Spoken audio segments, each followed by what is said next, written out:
ನಮಸ್ತೆ ವೀಕ್ಷಕರೇ, ಅಶ್ವಧನ್ವಂತರಿ ವಿಶೇಷ ನೇರ ಪ್ರಸಾರ ಕಾರ್ಯಕ್ರಮಕ್ಕೆ ತಮ್ಮೆಲ್ಲರಿಗೂ ಪ್ರೀತಿಯ ಸ್ವಾಗತ. ನಾನು ಕಾವ್ಯ ಆಚಾರ್. ಇವತ್ತಿನ ಅಶ್ವಧನ್ವಂತರಿ ವಿಶೇಷ ಕಾರ್ಯಕ್ರಮದಲ್ಲಿ ಆಯುರ್ವೇದ ಹಿರಿಯ ತಜ್ಞರು ಹಾಗೆ ಪ್ರಾಧ್ಯಾಪಕರಾದಂತಹ ಕೀರ್ತಿ ಉಣಕಲ್ ಅವರು ಇವತ್ತು ನಮ್ಮ ಜೊತೆ ಈ ಕಾರ್ಯಕ್ರಮದಲ್ಲಿದ್ದಾರೆ. ಅವರನ್ನ ಕಾರ್ಯಕ್ರಮಕ್ಕೆ ಬರಮಾಡ್ಕೊಳ್ತಾ ಈ ಕಾರ್ಯಕ್ರಮವನ್ನು ಶುರು ಮಾಡ್ತಾ ಹೋಗೋಣ. ಮೇಡಮ್ ನಮಸ್ತೆ, ಕಾರ್ಯಕ್ರಮಕ್ಕೆ ಸ್ವಾಗತ. ಎಲ್ಲರಿಗೂ ನಮಸ್ಕಾರ. ಮೊದಲನೇದಾಗಿ ಇವತ್ತಿನ ಅಶ್ವಧನ್ವಂತರಿಯಲ್ಲಿ ಕೆಲವೊಂದಷ್ಟು ಅಂದರೆ ಆರೋಗ್ಯ ಸಮಸ್ಯೆಗಳಾಗಿರಬಹುದು, ಇತ್ತೀಚೆಗೆ ನಾವೆಲ್ಲರೂ ಕೂಡ ಕೆಲವೊಂದಷ್ಟು ಸ್ಟ್ರೆಸ್ಗಳಲ್ಲಿ ಜಾಸ್ತಿ ಇರುವಂಥದ್ದು. ಅಂದರೆ ವಯಸ್ಕರು ಕೂಡ ಸ್ಟ್ರೆಸ್ಸಲ್ಲಿರ್ತಾರೆ, ಹಾಗೆ ಚಿಕ್ಕ ಮಕ್ಕಳು ಕೂಡ ಸ್ಟ್ರೆಸ್ಸಲ್ಲಿರ್ತಾರೆ. ಈ ಸ್ಟ್ರೆಸ್ ಅಂದರೆ ಏನು? ಈ ಸ್ಟ್ರೆಸ್ ಯಾವುದಕ್ಕೋಸ್ಕರ ನಮ್ಮ ಆರೋಗ್ಯವನ್ನು ಇಷ್ಟು ಹದಗೆಡಿಸುತ್ತೆ? ಇದೆಲ್ಲದರ ಬಗ್ಗೆ ಕೂಡ ಇವತ್ತಿನ ಒಂದು ಚರ್ಚೆಯಲ್ಲಿ ಮಾತನಾಡ್ತಾ ಹೋಗೋಣ. ಮೇಡಮ್, ಮೊದಲನೇದಾಗಿ ಸ್ಟ್ರೆಸ್ ಅಂದರೆ ಏನು?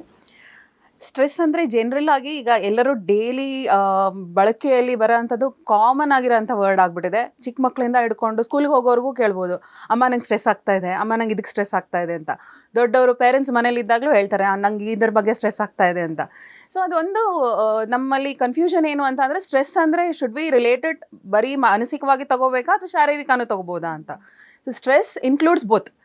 ಎಕ್ಸ್ಟ್ರಾ ನಾವು ಏನನ್ನ ಮಾಡೋಕ್ಕೆ ಕಷ್ಟಪಡ್ತೀವಿ, ಯಾವುದೇ ಕೆಲಸ ಆಗಲಿ ಅಥವಾ ಯಾವುದೇ ನಮ್ಮದು ಥಾಟ್ ಪ್ರಾಸೆಸ್ ಆಗಲಿ, ಅದನ್ನು ನಾವು ಅಳವಡಿಸ್ಕೊಂಡು ಅದನ್ನು ಇನ್ಕ್ಲೂಡ್ ಮಾಡೋಕ್ಕೆ ಯಾವುದ್ರಲ್ಲಿ ಕಷ್ಟಪಡ್ತೀವಿ ಅದಕ್ಕೆ ಸ್ಟ್ರೆಸ್ ಆಗುತ್ತೆ. ನಾವು ರೂಟೀನಾಗಿ ಯಾವುದು ಈಸಿಯಾಗಿ ಮಾಡ್ಕೊಂಡು ಹೋಗ್ತೀವಿ, that will not lead to stress ಅಂತ ಹೇಳ್ಬೋದು. ಓಕೆ, ಇವಾಗ ಸ್ಟ್ರೆಸ್ ನೀವೇ ಹೇಳಿದ್ರಿ, ಶಾರೀರಿಕ ಸ್ಟ್ರೆಸ್ ಇದೆ ಹಾಗೆ ಮಾನಸಿಕವಾಗಿ ಸ್ಟ್ರೆಸ್ ಕೂಡ ಇರುತ್ತೆ ಅಂತ. ಇನ್ನು ಶಾರೀರಿಕವಾಗಿ ಸ್ಟ್ರೆಸ್ಗೆ ಹಾಗೆ ಮಾನಸಿಕವಾಗಿ ಇರುವಂತಹ ಸ್ಟ್ರೆಸ್ಗೆ ಏನು ಡಿಫ್ರೆನ್ಸ್? ಸಿಂಪಲ್ ಟರ್ಮ್ಸಲ್ಲಿ ಹೇಳಬೇಕು ಅಂತ ಅಂದರೆ, ಈಗ ನಾವು ಡೈಲಿ ಒಂದು ರೂಟೀನ್ ಫಾಲೋ ಮಾಡ್ತಾ ಇರ್ತೀವಿ. 9 ಗಂಟೆ ಕೆಲಸಕ್ಕೆ ಹೋಗ್ತೀವಿ, 5 ಗಂಟೆಗೆ ವಾಪಸ್ ಬರ್ತೀವಿ ಅಂತ ಅಂದ್ಕೊಳ್ಳೋಣ. ಇದು ರೂಟೀನ್ ಇರುತ್ತೆ. ಯಾವತ್ತೋ ಒಂದು ದಿವಸ ಒಂದು 6-7 ಗಂಟೆ ತನಕ ಕೆಲಸ ಮಾಡ್ಬೋದಾಗುತ್ತೆ.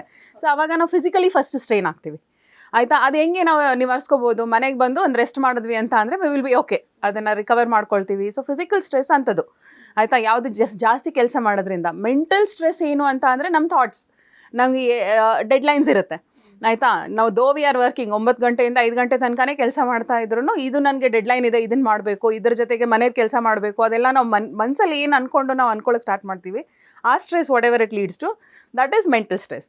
ಸಿಂಪಲಾಗಿ ಹೇಳಬೇಕು ಅಂದರೆ, physical stress is always better. ಯಾಕಂದರೆ ನಾವು ಒಂದು 2 ಅವರ್ ರೆಸ್ಟ್ ಮಾಡಿದ್ವಿ, ರಿಲ್ಯಾಕ್ಸ್ ಮಾಡಿದ್ವಿ ಅಂತ ಅಂದರೆ we will overcome.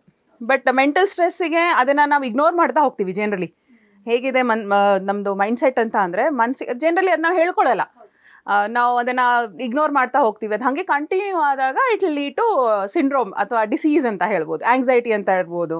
Anxiety is a disease basically which has to be, ಅಂದರೆ ಅದನ್ನ ಅಡ್ರೆಸ್ ಮಾಡಲೇಬೇಕು. ನಾವು ಡಾಕ್ಟರ್ ಹತ್ರ ಕಳಿಸ್ಬೇಕು ಪೇಷಂಟ್ನ, we have to give them counselling, ಅದೆಲ್ಲ ಮಾಡಬೇಕು. Okay, so that is how the difference is. Mentally stress ಅಂದರೆ ಇತ್ತೀಚೆಗೆ ನಾವೆಲ್ಲ ನೋಡ್ತಾ ಇದ್ದೀವಿ, ಯೂತ್ಸ್ ಎಲ್ಲ ಜಾಸ್ತಿ ಸ್ಟ್ರೆಸ್, ಮಾನಸಿಕವಾಗಿಯೇ ಸ್ಟ್ರೆಸ್ ಆಗಿರ್ತಾರೆ. ಅಂದರೆ ಮೆಂಟಲಿ ಸ್ಟ್ರೆಸ್ ತುಂಬಾ ಅನುಭವಿಸ್ತಾ ಇರ್ತಾರೆ. ಈ ಮೆಂಟಲಿ ಸ್ಟ್ರೆಸ್ಗೆ ಕಾರಣ ಏನು ಅಂತ? ಆ್ಯಕ್ಚುಲಿ ಇಲ್ಲಿ ನಾನು ಒಂದು ಗಮನಕ್ಕೆ ನಿಮಗೆ ಏನು ತರಬೇಕು ಅಂತ ಅಂದರೆ, ದರ್ ಇಸ್ ಅ ಸರ್ವೆ. ಇದೊಂದು ಸರ್ವೆ ಆಗಿದೆ 2022 ಅಲ್ಲಿ. ಅದರ ಅಕಾರ್ಡಿಂಗ್ಲಿ ಹೇಳಬೇಕು ಅಂತ ಅಂದರೆ, ಯಾರಲ್ಲಿ ಯಾವ ಏಜ್ ಗ್ರೂಪಲ್ಲಿ ಸ್ಟ್ರೆಸ್ ಜಾಸ್ತಿ ಇದೆ ಅಂತ ಅಂದರೆ, ಇಟ್ ಇಸ್ ಬಿಟ್ವೀನ್ 24 to 34, 24ರಿಂದ 34 ವರ್ಷದವರೆಗೆ ಇರೋರ ಏಜ್ ಗ್ರೂಪಲ್ಲಿ ಈ ಮೆಂಟಲ್ ಸ್ಟ್ರೆಸ್. ಓಕೆ, ಸ್ಟ್ರೆಸ್ ಅಂದರೆ ಜನರಲಿ ನಾವು ಮೆಂಟಲ್ ಸ್ಟ್ರೆಸ್ಸೇ ಈಗ ಅಟ್ರಿಬ್ಯೂಟ್ ಮಾಡೋದು, ಆಯಿತಾ. ಫಿಸಿಕಲ್ ಸ್ಟ್ರೆಸ್ಸಿಗೆ ಸ್ಟ್ರೇನ್ ಹೇಳ್ತೀವಿ, ಆಯಿತಾ. ಸೊ ಅದನ್ನು ನಾವು ಜಾಸ್ತಿ ಸ್ಟ್ರೆಸ್ಸಲ್ಲಿ ಇನ್ಕ್ಲೂಡ್ ಮಾಡ್ಕೊಳ್ಳೋದು ಕಡಿಮೆ, 10% we can include it. So ಆ ಏಜ್ ಗ್ರೂಪಲ್ಲಿ ಜಾಸ್ತಿ ಕಾಣಿಸ್ಕೊಂಡಿದೆ. Majority around 60% population whoever are facing stress, ಅದು ಈ ಪಾಪ್ಯುಲೇಷನಲ್ಲಿ ಕಾಣಿಸ್ಕೊಳ್ತಾರೆ. ಸೊ ಈಗ ನಾವು ಆ ಏಜ್ ಗ್ರೂಪ್ ತೊಗೊಂಡಾಗ ನಮಗೆ ಕ್ಲಿಯರ್ ಐಡಿಯಾ ಬಂದ್ಬಿಡುತ್ತೆ. 24 ವರ್ಷದಿಂದ 34 ವರ್ಷ ಅಂದರೆ ಅದೊಂದು ಲೈಫಲ್ಲಿ ಎಲ್ಲರಿಗೂ ಟ್ರಾನ್ಸಿಟ್ ಪೀರಿಯಡ್ ಅಂತ ಹೇಳ್ಬೋದು, ಆಯಿತಾ. ಒಂದು ಎಜುಕೇಷನ್ ಮುಗಿತಾ ಬರ್ತಾ ಇರುತ್ತೆ, ಇಲ್ಲ ಮುಗ್ದಿರುತ್ತೆ. ಒಂದು ಜಾಬ್ ಸೆಟ್ಟಿಗಂತ ಕಾಲಿಡ್ತಾ ಇರ್ತೀವಿ, ಆಯಿತಾ. ಒಂದು ಈವನ್ ಪರ್ಸ್ನಲ್ ಲೈಫಲ್ಲೂ ಅಷ್ಟೇ, ಒಂದು ನಮ್ಮದು ಚೈಲ್ಡ್ಹುಡ್ಡು, ನಮ್ಮದು ಯೂತ್, ನಮ್ಮದೆಲ್ಲ ಕಳ್ಕೊಂಡು ಒಂದು ಮ್ಯಾರೇಜಿಗೆ ಎಂಟರ್ ಆಗ್ತಾ ಇರ್ತೀವಿ. So it is basically the entire transit. ಅಂದರೆ ಒಂದು ಸ್ಟೇಜಿಂದ ಇನ್ನೊಂದು ಸ್ಟೇಜಿಗೆ ಹೋಗ್ತಾ ಇರೋವಂಥದ್ದು ಅದು ಆ ಸ್ಟೇಜ್. ಆಮೇಲೆ 34 ತನಕ ಹೆಂಗಿರುತ್ತೆ ಎಲ್ಲರಿಗೂ, ಮಕ್ಕಳ ಬಗ್ಗೆ ಇದಿರುತ್ತೆ, ರೆಸ್ಪಾನ್ಸಿಬಿಲಿಟೀಸ್, ಅಂದರೆ ಮಾಡ್ಕೋಬೇಕು ಈ ಸ್ಟೇಜಲ್ಲಿ, ಇಲ್ಲಾಂದರೆ ಮತ್ತೆ ಅದಕ್ಕೂ ಕಷ್ಟ ಆಗುತ್ತೆ, ಮನೆ ಮಾಡ್ಕೋಬೇಕು, ಆಲ್ ದೀಸ್, ಆಯಿತಾ. ಇದೇನು ಅಂದರೆ ಪರ್ಸ್ನಲ್ ಇರೋದಕ್ಕಿಂತನೂ ಜಾಸ್ತಿ ಸೋಷಿಯಲ್ ಬೈಂಡಿಂಗ್ಸಿಂದ ಏನಾಗುತ್ತಲ್ಲ ಅದರಲ್ಲಿ ಜಾಸ್ತಿ ಆಗೋದು. ದಟ್ಸ್ ಈ ಏಜ್ ಗ್ರೂಪಲ್ಲಿ ಜಾಸ್ತಿ ಸ್ಟ್ರೆಸ್ ಕಾಣಿಸ್ಕೊಳ್ಳೋದು. ಈಗ ಪರ್ಸ್ನಲ್ ಏನೇ ಇದ್ರೂ ವೈಯಕ್ತಿಕ ಏನೇ ಇದ್ರೂ ಅದು ನಮ್ಮ ಮನಸ್ಸಲ್ಲೇ ಇರುತ್ತೆ. ಆದರೆ ಸೋಷಿಯಲ್ ಮೈಂಡಿಂಗ್ಸ್ ಅಂತ ಬಂದಾಗ ನಿಜಕ್ಕೂ ಕೂಡ ಆವಾಗ ಸ್ಟ್ರೆಸ್ ಇನ್ನೂ ಜಾಸ್ತಿ ಆಗತ್ತೆ. ಇನ್ನೊಂದೇನು ಅಂತಂದರೆ ಇವಾಗ ಇತ್ತೀಚೆಗೆ ಜಾಸ್ತಿ ಯುವಕರು ಏನು ಯೋಚನೆ ಮಾಡ್ತಾ ಇರ್ತಾರೆ ಅಂತಂದರೆ ಯಾರೋ ಒಬ್ರು ಗೌರ್ಮೆಂಟ್ ಜಾಬ್ ಸಿಕ್ಬಿಡ್ತು ಅಥವಾ ಯಾರಿಗೂ ಇನ್ನೊಂದು ಒಳ್ಳೆ ಪ್ರೈವೇಟ್ ಜಾಬ್ ಸಿಕ್ಬಿಡ್ತು ಅಂತಂದಾಗ ಆ ಜಾಬ್ ನನಗೆ ಯಾಕೆ ಸಿಕ್ಕಿಲ್ಲ, ಅಕ್ಕಪಕ್ಕದ ಮನೆಯವರು ಹೇಳ್ತಾ ಇರ್ತಾರಲ್ವಾ, ಅವಾಗಲೂ ಕೂಡ ತುಂಬ ಸ್ಟ್ರೆಸ್ಗೆ ಒಳಗಾಗ್ಬಿಡ್ತಾರೆ. ಈ ಸ್ಟ್ರೆಸ್ ಏನಾಗುತ್ತೆ ಮುಂದೆ ಡಿಪ್ರೆಷನ್ ಕೂಡ ಆಗೋಗ್ಬಿಡುತ್ತೆ. ಈ ಡಿಪ್ರೆಷನ್ ಬಗ್ಗೆ ಏನು ಹೇಳ್ತೀರಾ? ನಾನು ಅದೇ ಈಗ ಸ್ಟಾರ್ಟಿಂಗ್ ಹೇಳಬೇಕು ಅಂತ ಅಂದರೆ ನಾನು ಇಗ್ನೋರ್ ಮಾಡ್ತಾ ಹೋಗ್ತೀವಿ ಅಂತ ಹೇಳಿದೆ. ದ ಫಸ್ಟ್ ಸಿಂಪ್ಟಮ್ ಅಂದರೆ ನಮ್ಮಲ್ಲಿ ಏನು ಕಾಣಿಸ್ಕೊಳ್ಳುತ್ತೆ ಸ್ಟ್ರೆಸ್ಸಿಗೆ ಅಂದರೆ it can be as simple as ಒಂದು ತಲೆನೋವು. ಹಾಂ, ನಮಗೆ ಯಾವತ್ತಾದರೂ ನಾವು ಅಬ್ಸರ್ವ್ ಮಾಡ್ತಾ ಹೋದ್ ಜನರಲಿ ತಲೆನೋವು ಹೆಂಗಿರುತ್ತೆ ಎಲ್ಲರಿಗೂ, ನಾನು ಇವತ್ತು ಜಾಸ್ತಿ ಕೆಲಸ ಮಾಡಿರ್ಬೋದು, ಇಲ್ಲ ಊಟ ಮಾಡಿರ್ಲಿಕ್ಕಿಲ್ಲ, ಇಲ್ಲ ಬಿಸಿಲಲ್ಲಿ ಹೋಗಿ ಬಂದಿದ್ದೀನಿ ಅದಕ್ಕೆ ತಲೆನೋವು ಬಂದಿದೆ ಅಂತ ಇಗ್ನೋರ್ ಮಾಡ್ತೀವಿ. ಆ ಥರ ತಲೆನೋವು ನಿಮ್ಗೆ ಏನಾದರೂ ಕಂಟಿನ್ಯೂಯಸ್ ಆಗಿ ಒಂದು 7 to 10 days ಬರೋಕ್ಕೆ ಸ್ಟಾರ್ಟ್ ಆಯಿತು ಅಂತ ಅಂದರೆ you have to give a little attention to that ಅಂತ, ಆಯಿತಾ? ಆವಾಗ ನಮಗೆ ಗೊತ್ತಾಗುತ್ತೆ ದಟ್ ಬರೀ ಇಗ್ನೋರ್ ಮಾಡೋಂಥದ್ದು ಸಾಮಾನ್ಯ ತಲೆನೋವಲ್ಲ, it can lead to stress further. Because ಇಂಥದ್ದೇ ಜನರಲಿ ಅಂದರೆ ಸ್ಲೀಪ್ ಪ್ಯಾಟರ್ನ್ ಚೇಂಜ್ ಆಗೋದು. ಕೆಲವೊಂದು ಸಾರಿ ನಾವು ಎಷ್ಟೇ ಒಂದು 10-12 ಗಂಟೆ ಮಲ್ಕೊಂಡ್ರೂ ನಮಗೆ ಫ್ರೆಶ್ ಅನಿಸ್ತಾ ಇರಲ್ಲ, ಅದೂ ಒಂದು ಕಾರಣ ಆಗುತ್ತೆ. ಅಂದರೆ that is all the body. ನಮ್ದು ಯಾವುದೇ ಡಿಸೀಸಲ್ಲಿ ಬೀಯಿಂಗ್ ಅ ಡಾಕ್ಟರ್ ಇದನ್ನು ನಾನು ಎಂದು ಕಾನ್ಫಿಡೆಂಟಾಗಿ ಏನು ಹೇಳ್ಬೋದು ಅಂತ ಅಂದರೆ ನಮ್ಮ ಬಾಡಿ ನಮಗೆ ಹೇಳ್ಕೊಡುತ್ತೆ ಇಲ್ಲೆಲ್ಲೋ ಮಿಸ್ಟೇಕ್ ಆಗ್ತಾ ಇದೆ, ರೆಕ್ಟಿಫೈ ಮಾಡ್ಕೊ ಅಂತ, ಆಯಿತಾ? ಅದನ್ನು ನಾವು ಅಬ್ಸರ್ವ್ ಮಾಡಿ ರೆಕ್ಟಿಫೈ ಮಾಡ್ಕೊಂಡ್ವಿ ಅಂತ ಅಂದರೆ we will not lead to next step, ಮುಂದೆ ಹೋಗಲ್ಲ, ಅದು ಸಿವಿಯರ್ ಆಗಲ್ಲ.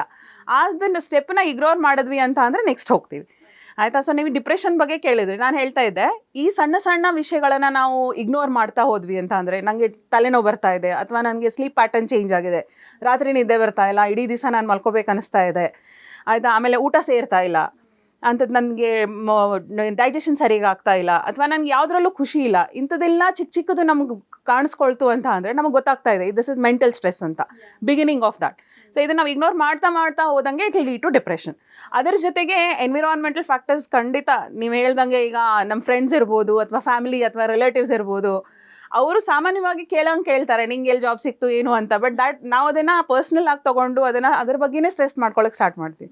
ಸೊ ಅದು ಕಂಟಿನ್ಯೂ ಯಾವಾಗ ಆಗುತ್ತೆ for more than 3 months or so, ಆವಾಗ it will lead to the serious condition which can be anxiety ಆಗಿರ್ಬೋದು ಅಥವಾ ಡಿಪ್ರೆಷನ್ ಆಗಿರ್ಬೋದು, ಅಂಥ ಕಂಡೀಷನಿಗೆ ಲೀಡ್ ಆಗುತ್ತೆ ಅದು. ವೀಕ್ಷಕರೇ, ಇಲ್ಲಿ ಮೇಡಮ್ ಹೇಳ್ತಾ ಇದ್ದಾರೆ ತುಂಬ ಚೆನ್ನಾಗಿ, ಮೆಂಟಲಿ ಸ್ಟ್ರೆಸ್ ಆಗ್ತಾ ಇದ್ವಿ ಅಂತಂದರೆ ಅದು ಕಂಟಿನ್ಯೂಸ್ಲಿ ಒಂದು 3 ತಿಂಗಳು ಹೋಯ್ತು ಅಂತಂದರೆ ಡಿಪ್ರೆಷನ್ಗೆ ಹೋದೇ ಹೋಗ್ತೀವಿ ಅಂತ ಹೇಳ್ಬಿಟ್ಟು. ಇನ್ನು ಅದು ಚಿಕ್ಕದಾಗಿದ್ದಾಗಲೇ ನಾವು ಅವಾಯ್ಡ್ ಮಾಡ್ಕೋಬೇಕಾಗತ್ತೆ. ಅಂದರೆ ಯಾವ ರೀತಿ ಅಂತಂದರೆ ತಲೆನೋವು ಬರ್ತಾ ಇರುತ್ತೆ, ಹಾಗೆ ಡಿಪ್ರೆಷನ್ಗೆ ಒಳಗಾಗ್ತಿದ್ವಿ ಅಂತಂದರೆ ನಿದ್ರೆ ಕೂಡ ಸರಿಯಾಗಿ ಬರ್ತಾ ಇರಲ್ಲ, ಊಟ ಮಾಡಬೇಕು ಅಂತ ಅನ್ನಿಸ್ತಾರೆ. ಇವೆಲ್ಲವೂ ಕೂಡ ಒಂದು ಸಾಮಾನ್ಯವಾದಂತಹ ರೀಸನ್ನು. ಆದರೆ ಈ ಸಾಮಾನ್ಯವಾದಂತಹ ರೀಸನ್ನು ಯಾವಾಗ ಒಂದು 3 ತಿಂಗಳವರೆಗೂ ಕಂಟಿನ್ಯೂ ಆಗ್ತಾ ಇರುತ್ತೆ ಅಥವಾ ತುಂಬಾ ದಿನ ಕಂಟಿನ್ಯೂ ಆಗ್ತಾ ಇರುತ್ತೆ ಅಂದರೆ ನೀವು ಡಿಪ್ರೆಷನ್ಗೆ ಒಳಗಾಗ್ತಾ ಇದ್ದೀರಾ ಅಂತ. ಇನ್ನು ನಿದ್ರೆ ಬರ್ತಾ ಇರಲ್ಲ ಅನ್ನೋದು ಇತ್ತೀಚೆಗೆ ಜಾಸ್ತಿ. ಅಂದರೆ ಈಗ ನಾವೇ ಆದರೂ ಕೂಡ ಮೊಬೈಲ್ ಒಂದಿತ್ತು ಅಂತಂದರೆ ಒಂದು 12 ಗಂಟೆವರೆಗೂ ಕೂಡ ನಿದ್ದೆ ಮಾಡಲ್ಲ, ಆಮೇಲೆ ನಿದ್ದೆ ಬಂದಿಲ್ಲ ಅಂತ ಒದ್ದಾಡ್ತಾ ಇರ್ತೀವಿ. ಇತ್ತೀಚೆಗೆ ಜನ್ರೇಷನ್ನೇ ಹಾಗಾಗ್ಬಿಟ್ಟಿದೆ, ಯಾಕಂದರೆ ಮೊಬೈಲ್ ಅಡಿಕ್ಟ್ ಆಗಿರುವಂಥದ್ದು. ಮೊಬೈಲ್ ಅಡಿಕ್ಟಿಂದ ಕೂಡ ಸ್ಟ್ರೆಸ್ ಆಗಬಹುದಾ? ಖಂಡಿತ ಆಗುತ್ತೆ. ಈಗ ನಾವು ಎಷ್ಟೋ ಎಕ್ಸಾಂಪಲ್ಸ್ ನಾವು ನೋಡಿದ್ದೀವಿ. ಬೀಯಿಂಗ್ ಅ ಡಾಕ್ಟರ್ ನಾನು ನೋಡಿದ್ದೀನಿ, ಮಕ್ಕಳಲ್ಲಿ ನೀವು ಮೊಬೈಲ್ ತೆಗೆದು ಇಟ್ಟರೆ ದೇ ವಿಲ್ ಗೆಟ್ ಸ್ಟ್ರೆಸ್ಡ್. ಅಂದರೆ ಅವ್ರಿಗೆ ಎಲ್ಲೂ ಬೇರೆ ಫೋಕಸ್ ಮಾಡೋಕ್ಕಾಗಲ್ಲ, ಅವರು ಒಂಥರ ವಾಯ್ಲೆಂಟ್ ಆಗೋ ಸ್ಟೇಜ್ ತನಕನೂ ಹೋಗ್ತಾರೆ. ಅಮ್ಮ ಅಪ್ಪನ ಮೇಲೆ ಕೈ ಮಾಡೋದು ಅಥವಾ ಹೊಡೆದಾಕೋದು, ಕೈಗೆ ಸಿಕ್ಕಿರೋದೆಲ್ಲ ಹೊಡೆದಾಕೋದು ಅಂಥದ್ದೆಲ್ಲ, ಅದು ತುಂಬಾ ಡಿಸ್ಅಡ್ವಾಂಟೇಜ್ ಅಂತಲೇ ಖಂಡಿತ ಹೇಳ್ಬೋದು, ಆಯಿತಾ? ಸೊ ಅದರಿಂದಾನು ಸ್ಟ್ರೆಸ್ ಆಗೋ ಚಾನ್ಸಸ್ ಇರುತ್ತೆ. ನಾವು ಏನಂತ ಅಂದರೆ ಇನ್ಕ್ಲೂಡಿಂಗ್ ದ ಪೇರೆಂಟ್ಸ್ ಅವರಿಗೆ ಎಜುಕೇಟ್ ಮಾಡುವಾಗ ಆಯಿತು, ಆಮೇಲೆ ಸ್ಟೂಡೆಂಟ್ಸಿಗೆ ಈಗ ಸ್ಕೂಲ್ಗಳಲ್ಲಿ ಸುಮಾರು ಎಜುಕೇಷನ್ ನಡೀತಾ ಇದೆ ಅಬೌಟ್ ದಿಸ್. ಅಂದರೆ ಹೇಗೆ ನಾವು ಕೇರ್ಫುಲ್ ಆಗಿರ್ಬೋದು, ಮೊಬೈಲ್ ನೋಡೋದಂತೂ ತಪ್ಸ್ಲಿಕ್ಕಂತೂ ಆಗಲ್ಲ ಈಗ, ಬಿಕಾಸ್ ಅವ್ರದ್ದು ಈಗ ಜನರಲಿ ಈಗ ಈವನ್ ಅವ್ರದ್ದು ಸ್ಕೂಲ್ ಪ್ರಾಜೆಕ್ಟ್ಸು ಅದು ಇದು ಅದೆಲ್ಲನೂ ಸಹ ಅದರಲ್ಲೇ ಬಂದ್ಬಿಡುತ್ತೆ ಕೆಲವೊಂದು ಸ್ಕೂಲ್ಗಳಲ್ಲಿ. ಸೊ ಹಂಗಾಗಿ ಅವ್ರು ಹೇಳ್ತಾರೆ ಇಲ್ಲ ಅದನ್ನು ನೋಡ್ತಾ ಇದ್ದೀವಿ ಅಂತ. ಸೊ ನಾವು ಏನಂತ ಅಂದರೆ ಸ್ವಲ್ಪ ಪೇರೆಂಟ್ಸ್ ಆದವರು ವಿಜಿಲೆಂಟ್ ಆಗಿರಬೇಕು, ನೋಡ್ತಾ ಇರಬೇಕು ಏನು ಮಾಡ್ತಾ ಇದ್ದಾರೆ ಅಂತ. ಆಮೇಲೆ I think we can fix the time, ಒಂದು ಡಿಸಿಪ್ಲಿನ್ಡ್ ಆಗಿ, ಆಯಿತು ನೀನು ಇಷ್ಟು ಹೊತ್ತು ಓದೋದಲ್ವಾ, ಈಗ ಇಷ್ಟು ನೋಡು, ಈಗ I am giving you this much time, ನೀನು ಮೊಬೈಲ್ ನೋಡ್ಕೊ ಒಂದು ಅರ್ಧ ಗಂಟೆ ಅಂತ ಹಂಗೆ ಬಿಟ್ಟರೆ probably we can finally end up in a disciplined way ಅಂತ ಅನಿಸುತ್ತೆ. ಹಾಗೆ ಇನ್ನು ಚಿಕ್ಕ ಮಕ್ಕಳು ಈಗಷ್ಟೇ ಹುಟ್ಟಿರೋ ಮಕ್ಕಳು ಅಂತ ಅಂದ್ಕೊಳ್ಳಿ, ಒಂದು ವರ್ಷದಿಂದ ಅದೇನೋ ಊಟ ಮಾಡ್ತಾ ಇರಲ್ಲ ಅಂತಂದರೆ ಒಂದು ಕಾರ್ಟೂನು ಇಲ್ಲ ಅಂತಂದರೆ ಯೂಟ್ಯೂಬಲ್ಲಿ ಏನು ಸಿಗುತ್ತೋ ಅದನ್ನು ತೋರಿಸ್ತಾ ಇರೋದು. ಆ್ಯಕ್ಚುಲಿ ಅಂದರೆ ಚಿಕ್ಕ ಮಕ್ಕಳಿಗೆ ಈ ರೀತಿ ಮಾಡುವಂತಹ ಪೇರೆಂಟ್ಸಿಗೆ ಏನು ಹೇಳ್ತೀರಾ? ಆ್ಯಕ್ಚುಲಿ ಇಲ್ಲಿ ನಾನು ಹೇಳೋದಕ್ಕಿಂತನೂ ಅವ್ರದ್ದು ಲೈಫ್ ಸ್ಟೈಲಲ್ಲಿ ಸ್ವಲ್ಪ ಅವರು ಚೇಂಜಸ್ ಮಾಡಿಕೊಂಡ್ರೆ ಸರಿ ಅಂತ ಹೇಳ್ತೀನಿ. ಯಾಕಂದರೆ ಅದು ಈಸಿ, ಅಂದರೆ it is not to be blamed. ಯಾಕಂದರೆ ಈಗ ಮುಂಚೆ ಥರ ಅಮ್ಮ ಮನೇಲಿ ಇದ್ಕೊಂಡು ಮಕ್ಕಳನ್ನ ನೋಡ್ಕೊ ಆ ಥರ ಎಲ್ಲೂ ಇಲ್ಲ. ಈಗ ಮೆಜಾರಿಟಿ ಆಫ್ ದ ಫ್ಯಾಮಿಲೀಸಲ್ಲಿ ಅಪ್ಪನೂ ಕೆಲ್ಸಕ್ಕೆ ಹೋಗ್ತಾರೆ, ಅಮ್ಮನೂ ಕೆಲ್ಸಕ್ಕೆ ಹೋಗ್ತಾರೆ, ಆಯಿತಾ. ಸೊ ಹಾಗಾಗಿ ರೆಸ್ಪಾನ್ಸಿಬಿಲಿಟೀಸ್ ಎಲ್ಲ ಇದಾಗಿರುತ್ತೆ. ಸೊ ಶೇರ್ ಮಾಡಿಕೊಂಡಾಗ I think we can tackle with this. ಆಮೇಲೆ ಆದಷ್ಟು ಅವರಿಗೆ ಹೇಳ್ತಾ ಬರಬೇಕು. ಏನಂದರೆ ಮಕ್ಕಳು ಜಾಸ್ತಿ ನಮ್ಮನ್ನು ನೋಡಿ ಕಲಿಯೋದು ಜಾಸ್ತಿ ಇರುತ್ತೆ. ಸೊ ನಾವು ಏನು ಮನೇಲಿ ಹೆಂಗೆ ಬಿಹೇವ್ ಮಾಡ್ತೀವಿ, ನಾವು ಮನೆಯಲ್ಲಿ ಊಟ ಮಾಡೋವಾಗ ನಾವು ಟಿ ವಿ ಆಫ್ ಮಾಡಿ ಊಟ ಮಾಡ್ತಾ ಇದ್ದೀವಿ ಅಥವಾ ಮೊಬೈಲ್ ಸೈಡಿಗೆ ಇಟ್ಬಿಟ್ಟು ಮಾಡ್ತಾ ಇದ್ದೀವಿ ಅಂತ ಅಂದರೆ ಖಂಡಿತ ಅವ್ರು ಫಾಲೋ ಮಾಡೇ ಮಾಡ್ತಾರೆ. ಈಗ ಎಷ್ಟೋ ಸಾರಿ ನಾವು ಮೆಟ್ರೋ ಅಲ್ಲಿ ನೋಡ್ತೀವಿ, ಎಲ್ಲರೂ ಮೊಬೈಲ್ ಹಿಡ್ಕೊಂಡು ಕೂತಿರ್ತಾರೆ, ಎಲ್ಲೋ ಒಬ್ಬರೋ ಇಬ್ಬರೋ ಬುಕ್ ತೆಗೆದು ಓದ್ತಾ ಇರ್ತಾರೆ, ಆಯಿತಾ. ಸೊ ಈಗ 90% ಏನು ಜಾಸ್ತಿ ಜನ ಮಾಡ್ತಿರ್ತಾರೆ ಅದು ಫಾಲೋ ಮಾಡೋದೇ ಜಾಸ್ತಿ ಆಗುತ್ತೆ. ಸೊ ಆವಾಗ ನಾನು ಅದನ್ನೇ ಹೇಳೋದು, ಎಲ್ಲರಿಗೂ ಆವಾಗ ಪೇರೆಂಟ್ಸು ಹೇಳ್ತಾರೆ ನಮ್ಗದು ಒಂದು ಡಿಸ್ಟ್ರೆಸ್ಸಿಂಗ್ ಫ್ಯಾಕ್ಟರ್, ಊಟ ಮಾಡುವಾಗ ಸ್ವಲ್ಪ ಟೈಮ್ ಸಿಗುತ್ತೆ ಮೊಬೈಲ್ ನೋಡೋಕ್ಕೆ ಅಂತ. ಖಂಡಿತ ಹೌದು, ಬಟ್ ಫ್ಯಾಮಿಲಿ ಟೈಮು ಅದೇ ಇರೋ ಕಾರಣದಿಂದ ಐ ಥಿಂಕ್ ಸ್ವಲ್ಪ ನಾವು ಎಜುಕೇಟ್ ಮಾಡಬಹುದು ಅಂತ, ಚೇಂಜ್ ಮಾಡ್ಕೋಬಹುದು ಖಂಡಿತ. ಎಸ್, ಮಕ್ಕಳಲ್ಲಿ ಮೆಂಟಲ್ ಸ್ಟ್ರೆಸ್ ಕಡಿಮೆ ಮಾಡಬೇಕು ಅಂತಂದರೆ ಮೊದಲು ಫೋನ್ ಕೊಡೋದನ್ನ ಅವಾಯ್ಡ್ ಮಾಡಬೇಕು. ಯಾಕಂದರೆ ಚಿಕ್ಕ ಮಕ್ಕಳಿದ್ದಾಗಿಂದನೇ ನಾವೆಲ್ಲ ಕಾರ್ಟೂನ್ ಆಗಿರ್ಬೋದು ಅಥವಾ ನನ್ನ ಮಗು ಊಟ ಮಾಡ್ತಾ ಇಲ್ಲ ಅಂತ ಹೇಳ್ಬಿಟ್ಟು ಯೂಟ್ಯೂಬ್ ಹಾಕ್ಕೊಟ್ಬಿಟ್ಟು ಊಟ ಮಾಡಿಸೋದು, ಇದನ್ನೆಲ್ಲ ಮಾಡ್ತಾ ಹೋದ್ರಿ ಅಂತಂದರೆ ಆ ಮಗು ಏನಿದೆ ಮೊಬೈಲ್ಗೆ ಅಡಿಕ್ಟ್ ಆಗುತ್ತೆ. ಆನಂತರ ಆ ಸ್ಟ್ರೆಸ್ಸಿಂದ ಮೆಂಟಲ್ ಸ್ಟ್ರೆಸ್ಗೆ ಒಳಗಾಗುತ್ತೆ ಆ ಮಗು. ಅದರಿಂದ ನೀವು ಕೂಡ ಬಾಧೆ ಪಡ್ತೀರಾ, ಹಾಗೆ ಆ ಮಗು ಕೂಡ ಬಾಧೆಯನ್ನು ಪಡೋದಂತೂ ನಿಜವಾಗ್ಲೂ ಖಂಡಿತ ಅಂತ ಅಂತೀನಿ. ಓಕೆ, ಇನ್ನು ಇವಾಗ ಲೈಫ್ ಸ್ಟೈಲ್ ಎಲ್ಲ ನಾವು ನೋಡ್ತಾ ಇರಬಹುದು.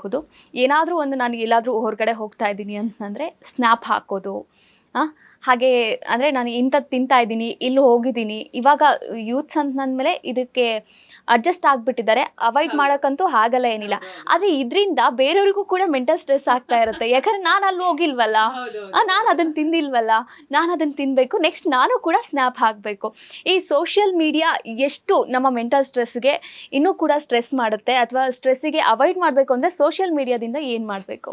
ಇಲ್ಲ, ಖಂಡಿತ ಏನಂದರೆ ಯಾವುದೇ ಒಂದು ನಾವು ಫೆಸೆಟ್ ತೊಗೊಂಡ್ರೆ, ಸೋಷಿಯಲ್ ಮೀಡಿಯಾನೇ ಆಗಲಿ ಆಯಿತಾ, ಅಥವಾ ಸ್ಕೂಲೇ ಆಗಲಿ, ಕಾಲೇಜೇ ಆಗಲಿ, ಅಥವಾ ಯಾವುದೇ ಬೇರೆ ಪ್ಲ್ಯಾಟ್ಫಾರ್ಮೇ ಆದ್ರೂ ಒಂದು ಡಿಸ್ಅಡ್ವಾಂಟೇಜು ಇರುತ್ತೆ, ಅಡ್ವಾಂಟೇಜು ಇರುತ್ತೆ.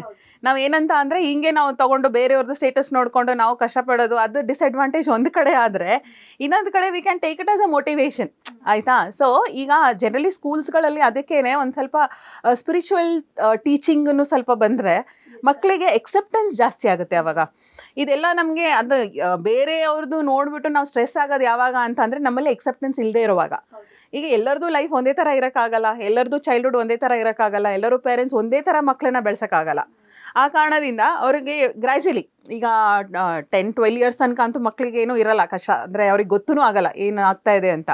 ಸೊ ಅದಾದಮೇಲೆ ನಾವು ಮಕ್ಕಳಿಗೆ ಹೇಳ್ಕೊಡ್ಬೋದು, ಹಿಂಗಿದ್ರೆ ಹಿಂಗಿರುತ್ತೆ, ನೀನು ಎಕ್ಸೆಪ್ಟ್ ಮಾಡ್ಕೋಬೇಕು, you should accept the failures, you should accept what is not happening. ನಿನ್ನ ಲೈಫಲ್ಲಿ ಏನು ಆಗ್ತಾ ಇಲ್ಲ ಅದನ್ನ ಎಕ್ಸೆಪ್ಟ್ ಮಾಡ್ಕೊ, ಇವತ್ತು ಆಗ್ತಾ ಇಲ್ಲ ನಾಳೆ ಆಗುತ್ತೆ. ಸೊ ಹಾಗೆ ಸ್ವಲ್ಪ ನಾವು ಮೋಟಿವೇಟ್ ಮಾಡ್ತಾ ಹೋದ್ವಿ ಅಂತ ಅಂದರೆ ಎಕ್ಸೆಪ್ಟೆನ್ಸ್ ಯಾವಾಗ ಜಾಸ್ತಿ ಆಗುತ್ತೆ ಆವಾಗ ಡೆಫಿನೆಟ್ಲಿ ಇದು ಕಡಿಮೆ ಆಗ್ತಾ ಬರುತ್ತೆ.